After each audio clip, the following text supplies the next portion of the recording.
평범한 40대 중반의 저는 평화로운 일상을 보내고 있었습니다. 결혼 15년 차, 남편과 예쁜 두 아이와 함께 남들처럼 티격태격하면서도 행복하게 살고 있다고 믿었죠. 모든 것이 완벽해 보였습니다. 하지만 완벽함 뒤에는 언제나 추악한 비밀이 숨어있기 마련인가 봅니다. 제 인생을 송두리째 뒤흔든 그날의 이야기는 이렇게 시작됩니다. 제게는 친자매처럼 아끼던 동생이 하나 있었습니다. 지은이. 저보다 5살 어린 지은이는 제가 힘들 때마다 옆에서 묵묵히 위로해주고 남편과 다툴 때면 제 편을 들어주던 그런 아이였죠. 제가 일하는 동안 아이들을 돌봐주기도 하고 함께 장을 보러 다니는 건 물론 시시콜콜한 고민까지 나누던 정말 소중한 존재였습니다. 그래서 저는 지은이를 스스럼 없이 집에 초대했고 남편과도 자연스럽게 어울리도록 했습니다. 어쩌면 그게 제 가장 큰 실수였을지도 모릅니다. 언제부터였을까요? 남편의 행동이 조금씩 이상해지기 시작했습니다. 퇴근 시간이 늦어지는 날이 잦아졌고 주말에도 갑작스러운 야근을 핑계로 집을 비우는 일이 늘었습니다. 처음엔 대수롭지 않게 생각했습니다. 회사 일이 바쁜가 보다, 승진이라도 하려나 보다. 저 혼자 긍정적인 추측을 하며 남편을 이해하려 노력했습니다. 하지만 제 마음속 한구석에는 왠지 모를 불안감이 그림자처럼 드리워져 있었습니다. 저는 그때 이미 알았어야 했습니다. 이 모든 불안감이 현실이 될 거라는 것을요. 그 불안감은 마치 제 영혼을 갉아먹는 좀처럼 떨어지지 않는 습기처럼 제 삶에 스며들어 왔습니다. 하지만 저는 애써 외면했습니다. 행복한 가정을 지키려는 필사적인 노력일까요? 아니면 현실을 마주할 용기가 없었던 것일까요? 어느 날 남편이 샤워를 하는 동안 휴대폰에서 알림음이 울렸습니다. 무심코 화면을 보게 되었는데 발신자가 지은이었습니다. 순간 심장이 철렁했습니다. 오빠, 오늘 너무 좋았어요. 자기 없이 못 살 것 같아. 이런 문자가 왜 지은이에게서 남편에게 온단 말인가요? 손이 덜덜 떨렸지만 애써 침착하려고 노력했습니다. 뭔가 오해가 있을 거라고, 분명 착각일 거라고 스스로를 다독였습니다. 하지만 이미 머릿속은 복잡한 생각들로 가득 차버렸습니다. 이 문자는 지은이가 남편에게 보낸 것이었지만 남편의 이름이 아닌 오빠라는 호칭이 더 마음에 걸렸습니다. 남편이 지은이를 처제라고 부르지 않고 지은아라고 불렀던 것은 기억납니다. 그러나 지은이가 남편을 오빠라고 부르는 것은 처음 보는 것이었습니다. 더욱이 자기 없이 못 살 것 같아라는 문구는 연인들 사이에서나 쓸 법한 표현 아닌가요? 저는 두통이 몰려왔습니다. 곧바로 남편의 휴대폰을 몰래 뒤지기 시작했습니다. 제 손은 차갑게 얼어붙었고 심장은 마치 폭주기관차처럼 미친 듯이 뛰었습니다. 카카오톡 대화 목록을 살피는 순간 회사 동생이라는 대화방이 눈에 들어왔습니다. 프로필 사진은 없었지만 왠지 모를 촉이 발동했습니다.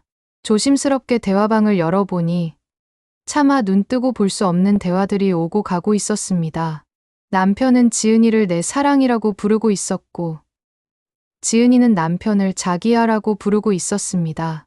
둘은 서로의 은밀한 사진을 주고받으며 주말마다 은밀한 만남을 가졌다는 내용이 담겨 있었습니다. 심지어 지은이는 제가 회사 일로 바빠 아이들을 맡아달라고 부탁했던 날에도 남편과 함께 호텔에 있었다는 사실을 자랑스럽게 떠벌리고 있었습니다. 자기야, 언니가 애들 봐달라고 부탁해서 같이 있는 척했는데 실은 오빠랑 같이 있었지롱. 너무 스릴 넘치고 짜릿했어. 이런 역겨운 대화들이 스크롤을 내릴 때마다 끊임없이 쏟아져 나왔습니다. 그 충격은 말로 표현할 수 없었습니다. 배신감, 분노, 모멸감, 온몸에 피가 거꾸로 솟는 기분이었습니다. 제가 가장 믿고 의지했던 남편과 친동생처럼 아끼던 지은이가 저 몰래 더러운 관계를 맺고 있었다니 헛구역질이 나왔습니다. 위액이 넘어올 것 같았습니다. 당장이라도 남편에게 달려가 따지고 싶었지만 저는 이성을 잃지 않으려 애썼습니다. 감정적으로 대처하기보다는 확실한 증거를 모아 두 사람을 파멸로 이끌기로 결심했습니다. 그때부터 저희 치밀한 복수가 시작되었습니다. 저는 남편과 지은이의 대화 내용을 매일 밤 몰래 캡처했습니다. 둘이 만났던 장소, 시간, 주고받았던 돈의 내역까지 꼼꼼하게 기록했습니다. 제 손은 피가 통하지 않는 것처럼 차가웠지만 제 머리는 그 어느 때보다도 차갑고 이성적으로 움직였습니다. 증거를 모으면서 저는 또 다른 충격적인 사실을 발견하게 됩니다. 남편의 카카오톡 대화 목록에는 형님이라는 이름의 대화방이 하나 더 있었습니다. 남편의 형. 그러니까 저에게는 아주버님이죠. 그런데 그 대화방에도 지은이와의 은밀한 이야기가 오고 가고 있었습니다. 아주버님과 지은이 불륜 관계였던 것입니다. 심지어 아주버님은 지은이에게 내가 내 조카들을 돌보는 동안 준호랑 만나고 있는 게 너무 재미있다는 식의 문자를 보내고 있었습니다. 그 순진한 올케 등 뒤에서 우리끼리 이런 비밀을 공유하는 게 얼마나 짜릿한지 몰라. 너 정말 대단해. 지은아. 이런 내용들이었습니다. 이 무슨 막장 드라마입니까? 제 남편과 남편의 형이 제가 친자매처럼 아끼던 동생과 동시에 바람을 피우고 있었다니. 멘탈이 산산조각 나는 기분이었습니다. 제 온몸의 세포 하나하나가 비명을 지르는 듯했습니다. 이젠 화를 넘어선 공포마저 느껴졌습니다. 대체 이 모든 것이 언제부터 시작된 걸까? 저는 제 머릿속 모든 퍼즐 조각을 맞춰보기 시작했습니다. 남편이 늦은 귀가를 했던 날, 주말마다 골프를 치러 간다며 집을 비웠던 날, 지은이가 아이들을 돌봐준다며 저희 집에 자주 들렀던 날, 모든 것이 하나의 그림처럼 맞춰지면서 저는 소름 끼치는 진실과 마주하게 되었습니다.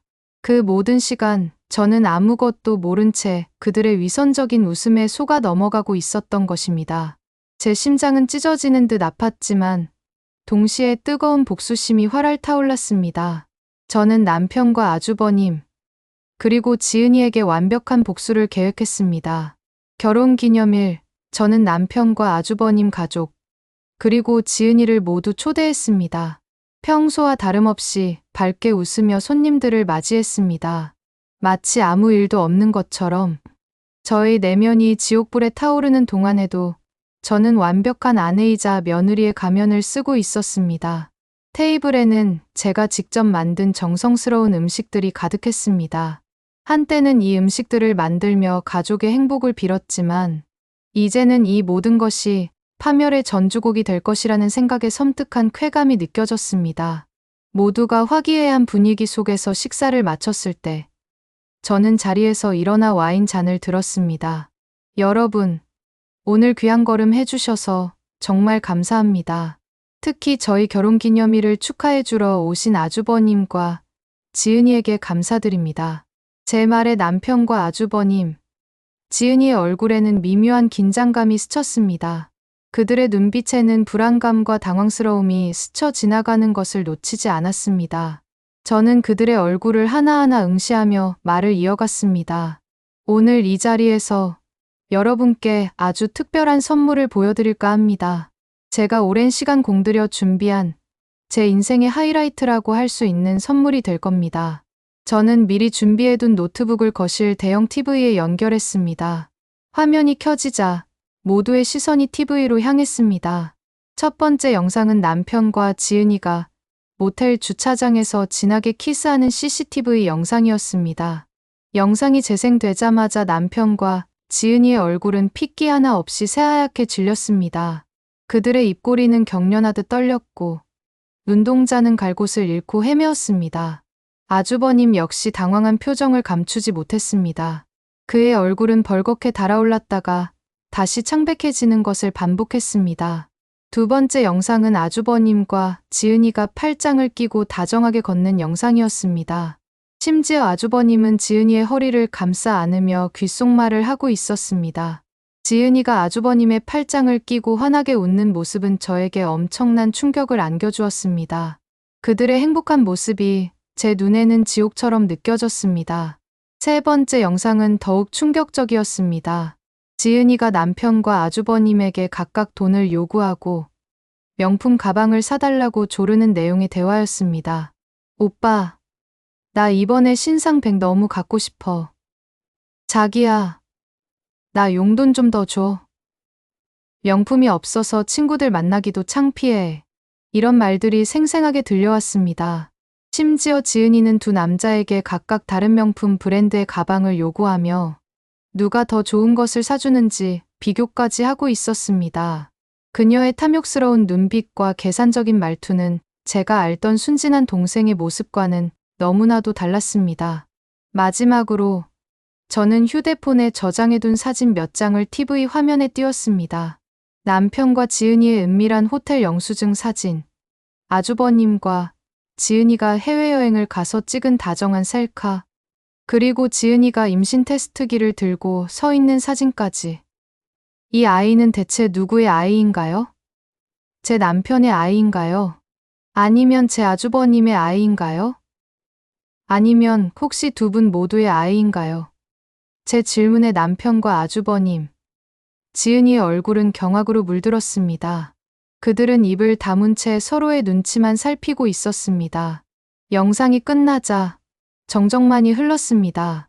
숨막히는 침묵 속에서 남편은 고개를 들지 못했고 지은이는 제게 무릎을 꿇고 울면서 빌기 시작했습니다. 언니, 잘못했어요. 제가 미쳤었나 봐요. 정말 죽을 죄를 지었습니다. 한 번만 용서해 주세요.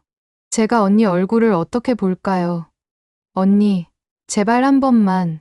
그녀의 목소리에는 이제야 자신들이 저지른 죄의 무게를 깨달은 듯한 절규가 섞여 있었습니다. 아주버님은 아무 말도 하지 못한 채 식은땀만 흘리고 있었습니다.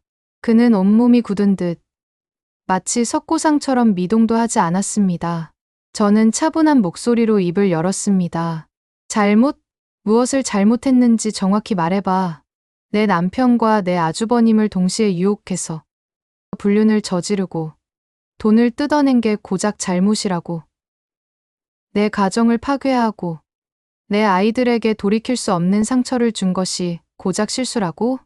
제 목소리에는 단호함과 함께 차가운 분노가 서려 있었습니다.